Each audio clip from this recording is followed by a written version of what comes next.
বুড়ি, কি হয়েছে তোর? এইভাবে বারবার বমি করছিস কেন? জানি না মা, রাত থেকে শুধু এরকমই হচ্ছে। যাও, রেডি হয়ে নাও, ওকে নিয়ে আমি ডাক্তার বাড়ি যাব। কংগ্রাচুলেশন, আপনার মেয়ে মা হতে চলেছে। আপনি কি বলছেন? আমার মেয়ে তো কোনো বিয়ে দিইনি, ওর পেটে বাচ্চা কি করে আসবে? দেখেন, আপনাদের রিপোর্টে কোথাও ভুল আছে। দেখুন, রিপোর্টে কোনো ভুল নেই, এখানে যা আছে সেটাই বলছি। আমার সব মান সম্মান শেষ করে দিল গো। এখন আমি সমাজে মুখ দেখাবো কি করে? আমি ওই পাড়ার ইলিয়াসকে ভালোবাসি। ইলিয়াস বলতে ওই পাড়ার মতুর মাস্টারের ছেলে? হ্যাঁ আব্বা। ওগো, ওরা তো অনেক বড় লোক, এই সম্পর্ক তো ওরা মানবে না। এখন কি হবে?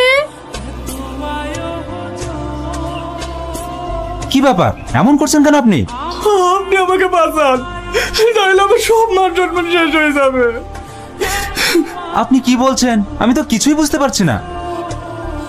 আপনার ছেলে ইলিয়াস আমার মেয়ের সঙ্গে সম্পর্ক করেছে। আপনার ছেলে আমার সব সর্বনাশ করে দিয়েছে।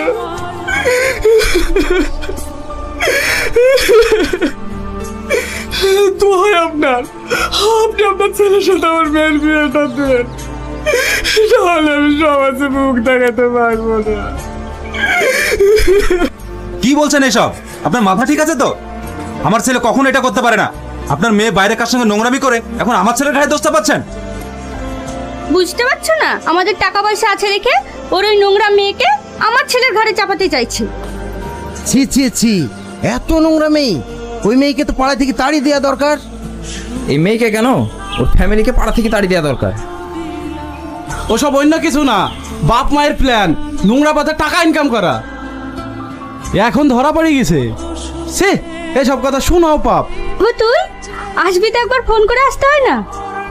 আমি যেটা জানতে এসেছি সেটা বলো। কি জানতে চাস? সানিয়া কোথায়? ও তো কবে মারা গিয়েছে, তোকে বলিনি?